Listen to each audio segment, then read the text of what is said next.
Hi, Chris. Hi. How are you this week?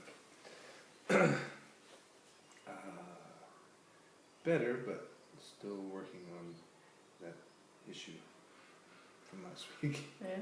You want to tell me a little bit more? No, it's just that general uneasy feeling of kind of missing happiness in my life. So,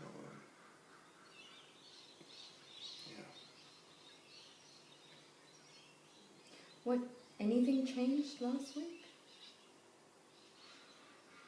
No. From the week before, were you less unhappy last week? Or were you more unhappy last week?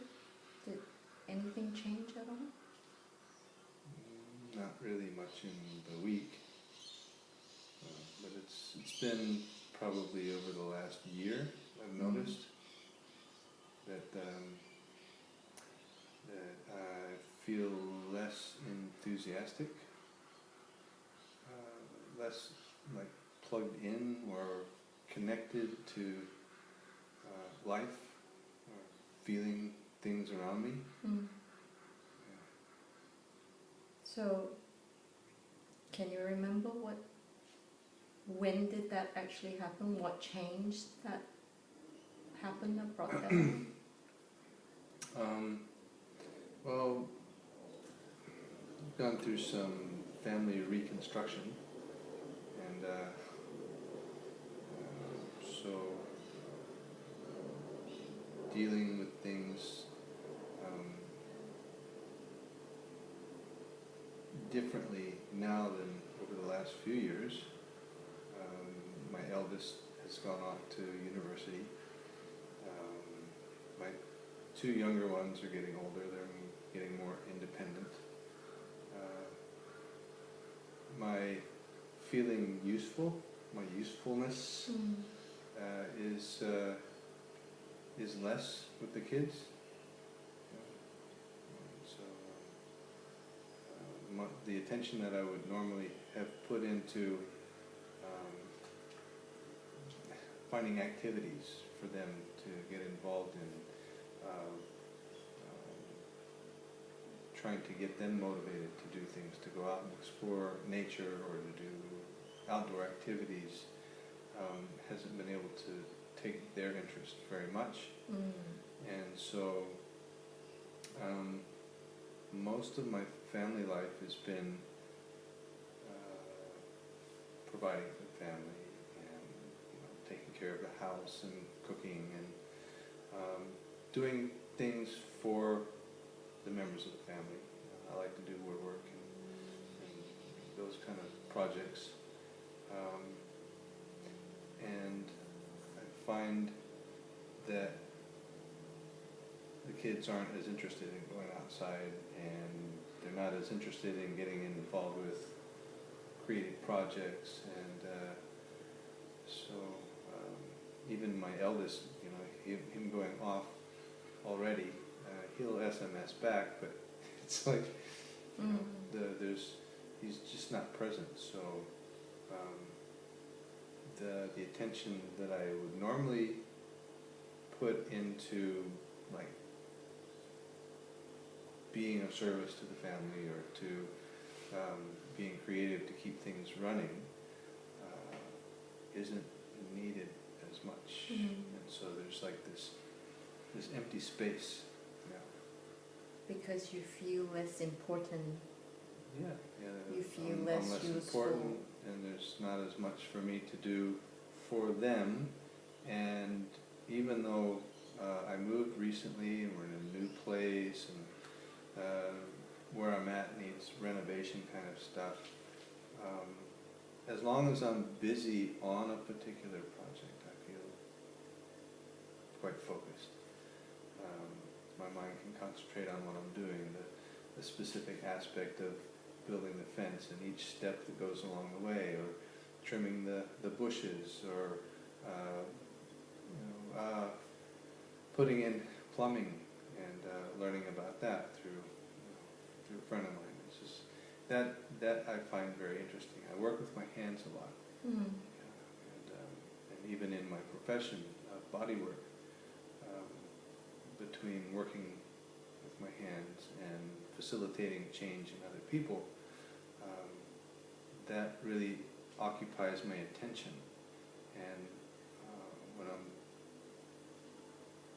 when my attention is fully occupied, then I tend to have less of that busy mind. Mm. That monkey mind, you see, jumps here and jumps there, and it tries to get the attention of me in any direction it can. So when I'm not busy with my hands, then I start to worry.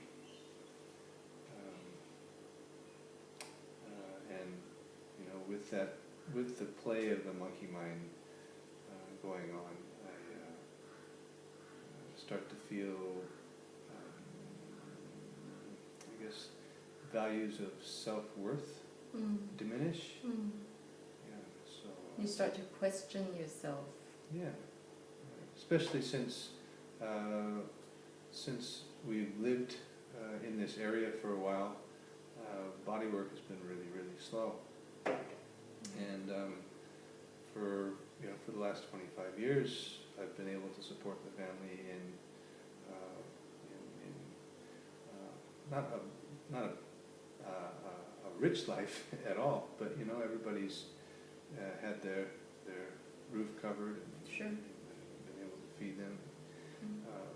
Been an okay life, and I haven't had to go out being a used car salesman, you know, selling my wares, so to speak, and keep up with the other therapist Joneses to show everybody what I got. You know, so the work that I do is very specific. It's deep. The results show, the people that I work on really appreciate it, but it's not spreading. The word doesn't spread here very fast. And so my client base is very little compared to where I was living before. And so I worry, you know, I worry about being able to take care of the family and to put anything aside for the future,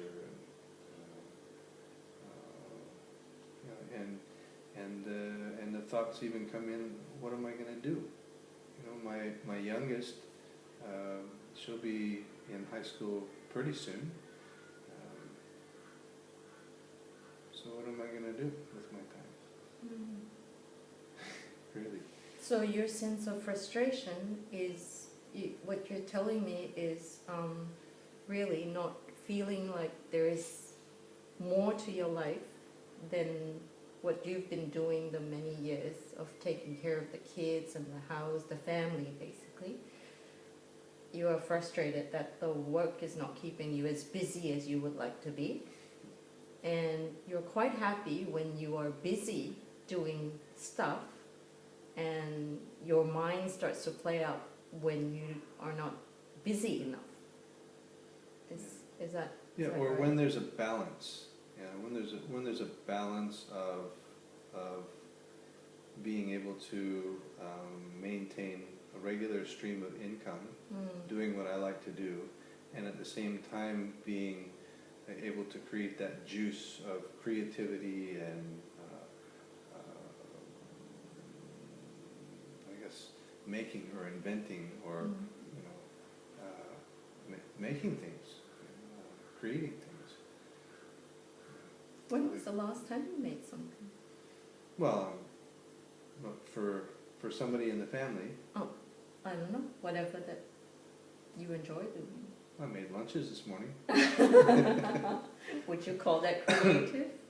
Well, I take the sandwich from my daughter once in a while, and I'll make the sandwich into her initial. Oh, So how sweet. she gets to, well, she didn't think it was so sweet the other day. She says, you know how embarrassing it was? I got to school and all the kids looked at it and said, I said, I thought you really liked that. She says, ah. So then she got back yesterday and she said, oh, I really, really do like it. So, Oh, okay. that's nice. So, yeah, see, little statements like that, that tells me that I'm cared for, you know, and that I matter, you see.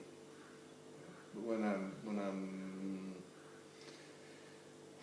I'm in a neutral space where my hands aren't doing something and I don't feel like I'm productive, or I'm not bringing something in, or not able to share something with the family, like the homework for the kids, right? I can't even help them with their homework because their school system is so different than when I grew up.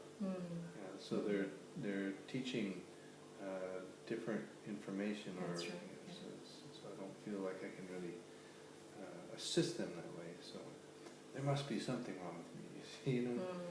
So that's the conversation that goes on inside my head. I'm not staying busy with my body work, so there must be something wrong with me. You know? So I take it very personally. You know, that I found it so giving of the universe to say, oh, this is what you want? Here, let me help you move there. So I move there with the family, and then it all falls apart, and then I can't even support myself in this place. So I found it very, very frustrating, and unable to trust my decision making based on my previous successes with trusting the universe.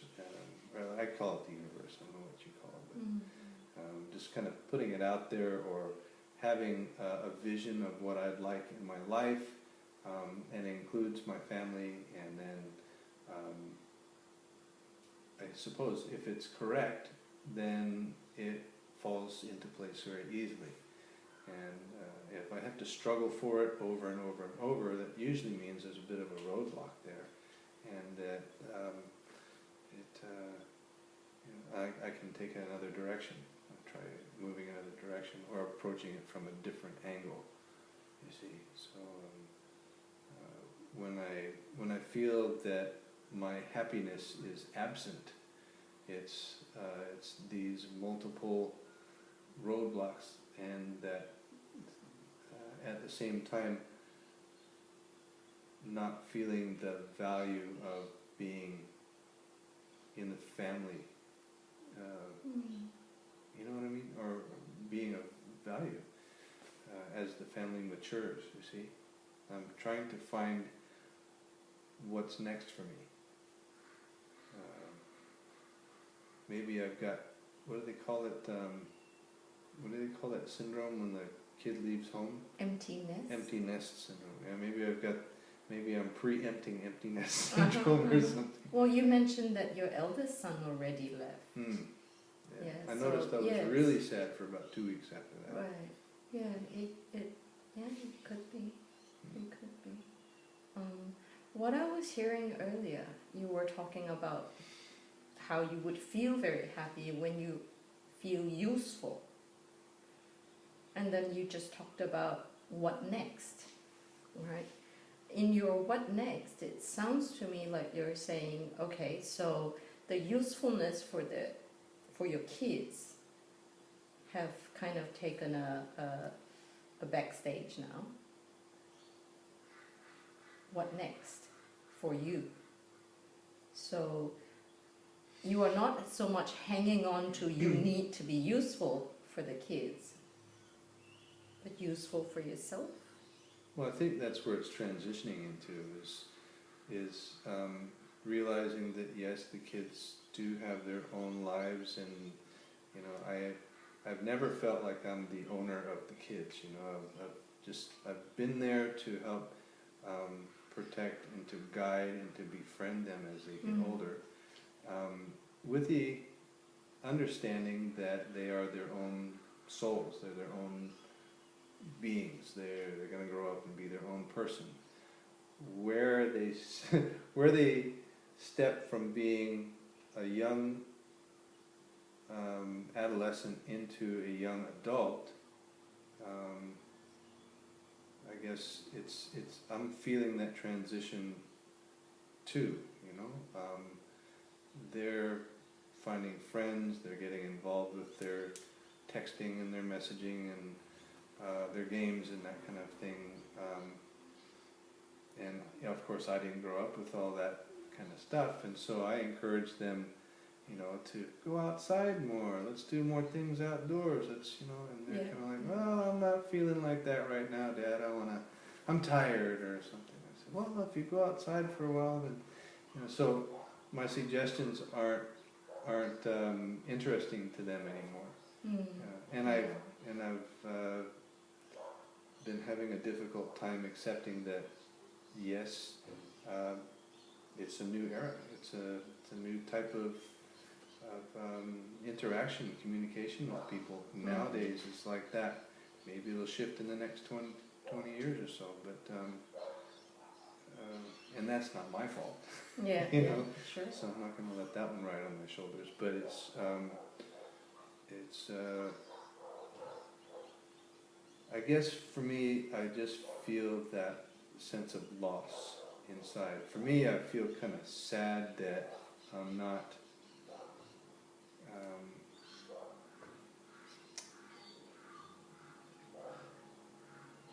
I don't know, I guess I felt like I've been as much as I can be for the kids, and I know that they love me, but I guess that's got to, I've got to kind of let them go as they get older, you know, and that's a difficult process for me. Yeah. You feel like a pull and push kind of, you want to encourage them to be independent, move on, grow up. Be their potential. And yet you want them to stay as before, where we still read stories and we sing and we run you were back useful and yeah, sure. So as that happens less and less, and I get fewer requests for that, I'm kind of standing there with my hands ready to go, saying, okay, now, now what do I do? That must be a really difficult place to be in, yeah. On the one hand, you want them, you know, to keep going, grow up and be your own person. On the other hand, you want them to, no, stay my baby. Keep being my baby. Sure. Yeah. Funny analogy that you're using your hands, since I think a lot with my hands. Yeah, it's true. So, yeah. Well, it's kind of like you're moving together with them, alongside in the growth process. They are moving on with being their own person, and it's also time you move on to be your own person. Yeah. So I guess that's one of the scary things for me, is I don't really know what's next.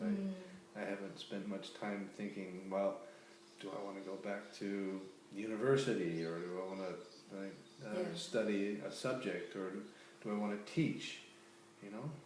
I have thought about teaching for a good number of years. It just must not have been the right time yet, or something.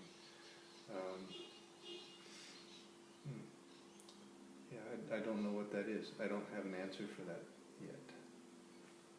So I guess in that empty space, I get that empty feeling, which I equate to the absence of happiness.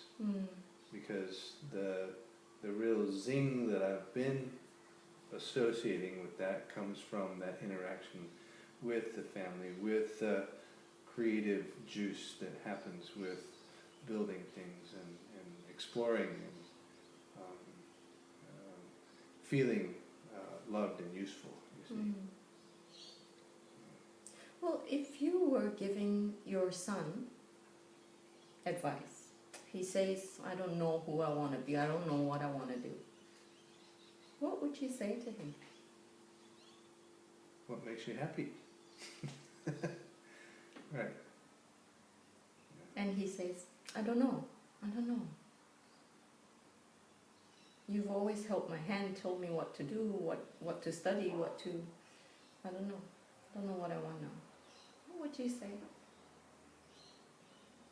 Well, why don't you go sign up for welfare and sit on the couch for a couple of years and eat potato chips? You'll figure something out. No, yeah, that's a good thought. Because of course, I could say, well, you seem to enjoy communication skills. You talk a lot. You search a lot. What have you found in there? You know? I mean, he likes sports. He likes bicycles and scooters and stuff like that. I don't think he really knows. Mm. Yeah. And I don't know what kind of advice that I would give him. I would certainly hope that he'd find something that he'd like to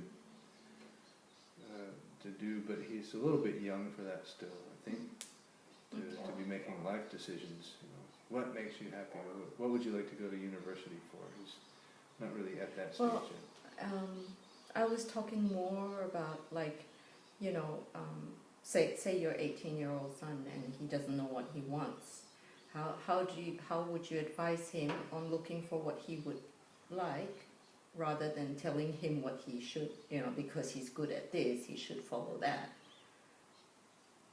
That could be something that you could apply to yourself, because right now you don't know what you want. And, well, your kids are not going to be able to tell you, advise you on what you should do.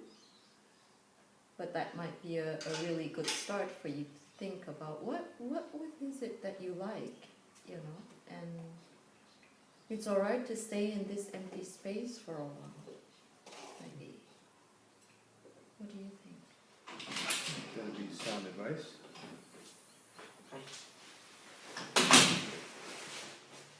How are you feeling right now?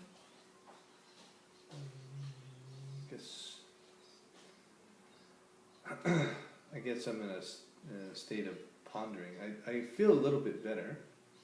Feel a little bit more clarity.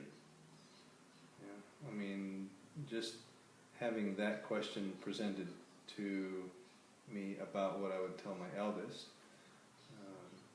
If I mirror that back to myself, then I guess maybe I have to keep my eyes open for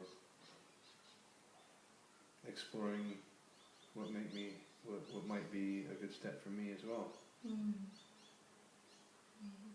You know, my interests, things that give me the most